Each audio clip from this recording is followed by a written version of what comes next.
Happy moment to everyone. This is Perkish Salomina, Assistant Professor, Department of Social Work, St. Joseph College of Arts and Science, Autonomous Cuddalore.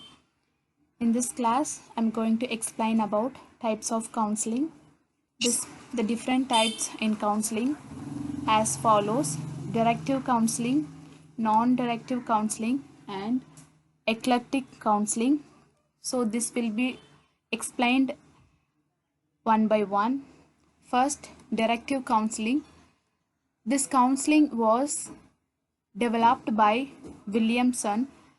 This type of counseling is mostly used in the educational and the vocational adjustment problems.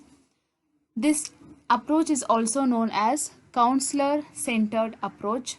Why? Because here in this type of counseling, counselor plays an important role because the counselee, which means the people will come with the problem in making a decision. For example, in a educational problem, maybe the student can have problem in choosing the career.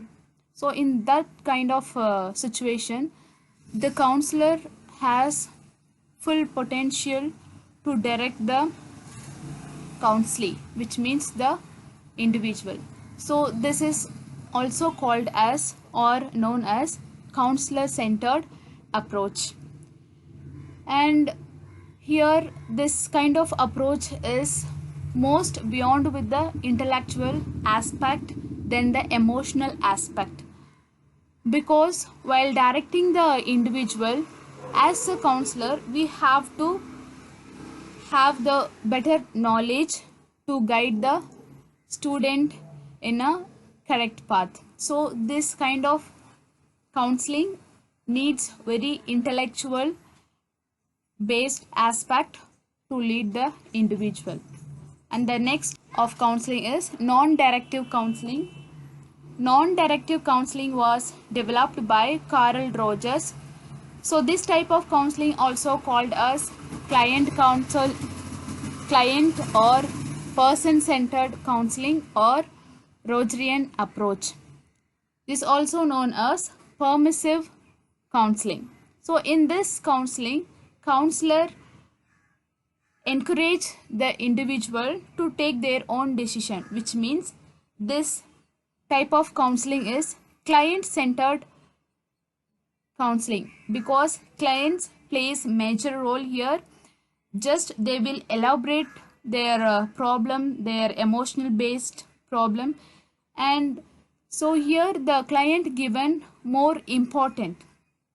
So this type of counseling needs more emotional elements rather than the intellectual elements. And the next type of counseling, eclectic counseling. This counseling is neither go beyond with the counselor centered or the client centered, but a combination of both.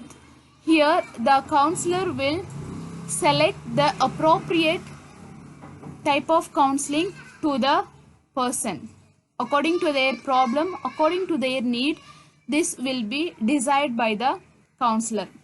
So here the counselor will be too active or too passive according to the need of the counselor, but where the counselor will follow the middle course for their adjustment and for their situations. And we can also give some more types of based on the length or based on the number of counseling involved and based on the purpose. We can have the other kind of counseling like short-term counseling, long-term counseling. This is being divided by based on the length. Okay, for example, short-term counseling, in the same counseling can take only for 1 week or for 1 month. So this kind of counseling may be called as the short-term, and long-term counseling may go beyond to the 1 month period, like 3 month or 6 month, or it can extend to the 1 year also. And based on the number of counselors involved, which means how many counselors are involved in the counseling session. Okay, it can be any individual can get counseling, Okay, by that kind of situation, it can be called as individual counseling. And the other time, if a group of people is getting counseling at the same time, so that is called as the group counseling.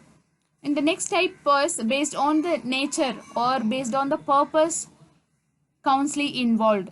Okay, if a child is involving in a counseling, so that can be called as child counseling. So like that, by the purpose, by the nature of counseling, it can be given the name like a career counseling or marital counseling and so on. Thank you. Thank you for listening.